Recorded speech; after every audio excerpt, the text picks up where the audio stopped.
Breaking news చూస్తున్నాము. Delhi liquor scam లో కీలక పరిణామం చోటు చేసుకుంది. ఇప్పటికే కవితను ఈడీ అరెస్టు చేసింది. అయితే ఎమ్మెల్సీ కవితను విచారించేందుకు కోర్టు అనుమతి కోరింది సిబిఐ. ఢిల్లీ లిక్కర్ స్కామ్ లో కీలక పరిణామాన్ని చూస్తూ ఉన్నాము. ఇప్పటికే తీహార్ జైల్లో ఉన్నారు.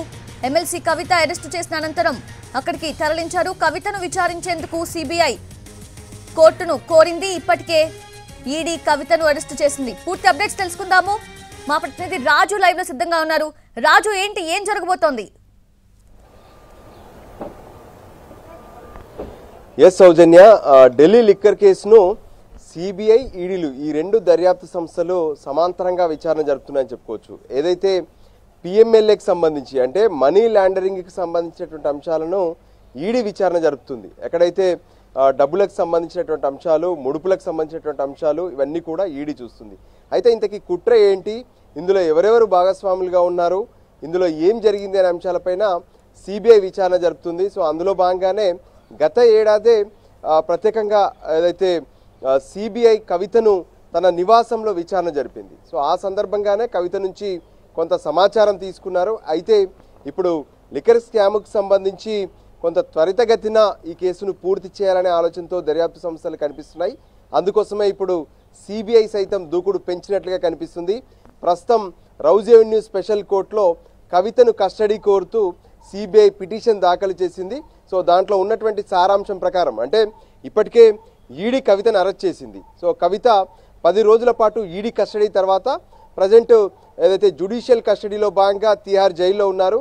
సో కవితను తమకు కస్టడీకి ఇవ్వాలని చెప్పి ఇప్పుడు సిబిఐ కోరుతుంది. ఒకవేళ కోర్టు కనుక కస్టడీకి ఇస్తే సిబిఐ తమ కస్టడీలో ఉంచుకొని మళ్ళీ ఢిల్లీ లిక్కర్ కేసుకు సంబంధించినటువంటి పలు అంశాలపైన విచారణ జరుపుతారు. సో దానికి అనుగుణంగానే ఇప్పటి వరకు ఏదైతే ఈడీ చెప్తున్నటువంటి అంశాలు కావచ్చు, గతంలోనే సిబిఐ పలువురికి పైన దాఖలు చేసినటువంటి ఛార్జ్ షీట్లు, వాస్తవానికి సిబిఐ అరెస్ట్ చేసినటువంటి వాళ్ళందరికీ కూడా ఇప్పటి వరకు బెయిల్స్ వచ్చాయి. సో కొత్తగా ఇప్పుడు ఎమ్మెల్సీ కవితను తమ కస్టడీలోకి తీసుకుంటున్నారు. సో కస్టడీలోకి తీసుకున్న తర్వాత ప్రత్యేకంగా ఈ ఆమ్ ఆద్మీ పార్టీతో సౌత్ గ్రూప్ ఎలా అప్రోచ్ అయింది, ఢిల్లీలో ఉన్నటువంటి ప్రభుత్వానికి అటు సౌత్ గ్రూప్కు మధ్యవారధిగా విజయ్ నాయర్ ఎలా పనిచేశారు, దాంతోపాటు ఏదైతే 100 కోట్ల రూపాయలను ఆమ్ ఆద్మీ పార్టీకి ముడుపుల రూపంలో చేరవేశారంటున్నారు. సమీర్ మహేంద్రుడు సంబంధించినటువంటి ఇండో స్పిరిట్ కంపెనీలో కవిత 33% వాటాదారులుగా ఉన్నారు.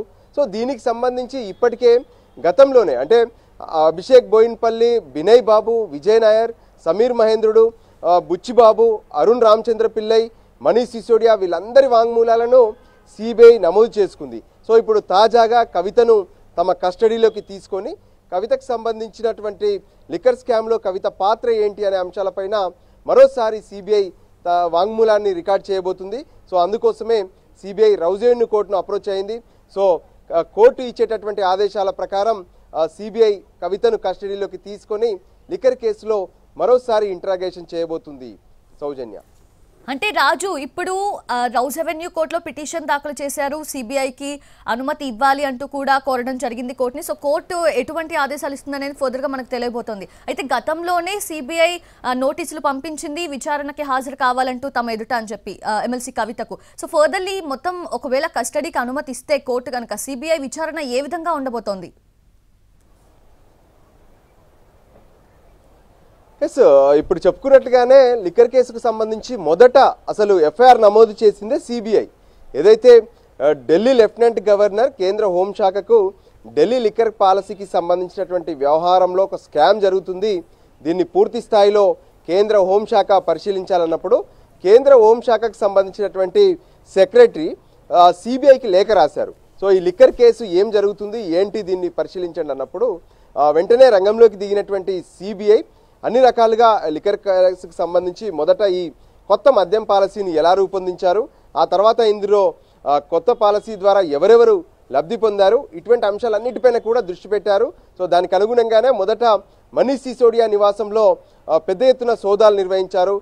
ఢిల్లీ ఎక్సైజ్ కార్యాలయం, దాంతోపాటు ఢిల్లీ సెక్రటరియట్లో కూడా సిబిఐ సర్చెస్ నిర్వహించింది. సో దానికి అనుగుణంగానే ఇప్పుడు సౌత్ సంబంధించినటువంటి కింగ్ పిన్గా ఉన్నటువంటి కవిత అని చెప్తున్నటువంటి పరిస్థితుల్లో సో కవితకు సంబంధించినటువంటి పలు అంశాలపైన ఇప్పుడు మరోసారి సిబిఐ విచారణ జరపబోతుంది తమ కస్టడీలోకి తీసుకొని. వాస్తవానికి గతంలో కవితను సాక్షిగా మాత్రమే తన నివాసంలో హైదరాబాద్లో విచారణ జరిపారు. సో ఈసారి సిబిఐ తన కార్యాలయంలో కస్టడీలోకి తీసుకొని విచారణ జరపబోతుంది.